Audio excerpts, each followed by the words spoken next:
आणि मुंबईचे हे निकाल लागलेले आहेत त्यानंतर एनडीटीव्ही मराठीशी खास संवाद साधला राहुल नार्वेकरांसोबत एनडीटीव्ही मराठीने पाहूयात काय म्हणाले ते। राहुल नार्वेकर आपल्यासोबत आहेत। सर काय सांगाल, 3 सीट ज्याच्यावरती खरं तर बरीच चर्चा झाली होती, टीका झाली होती, 3 सीट्सवर तुमचा विजय निश्चित झाला आहे, काय पहिली प्रतिक्रिया द्याल? अभूतपूर्व आणि ठोस एकदम मोठा विजय प्राप्त केला 225 वॉर्डात।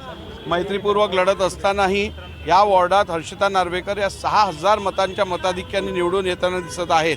त्यामुळे मी कुलाबावासियांचे आणि मुंबईकरांचे मनापासून आभार मानतो। घराणेशाहीचा आरोप केला होता की 3 सीट एकाच घरात गेल्या आहेत करून, त्याचं उत्तर जनतेने दिलेलं आहे, मला बोलायची गरज नाही। तुमच्या गाड्या पकडल्या गेल्याचं सांगितलं आलं, राहुल नार्वेकर आरोनच्या ऑफिसमध्ये जाऊन बसले होते।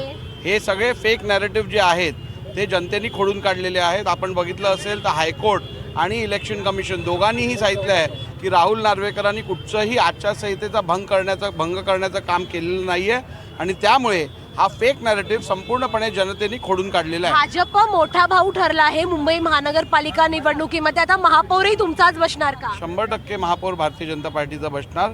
भारतीय जनता पार्टी आता 100च्या पुढे गेलेली आहे।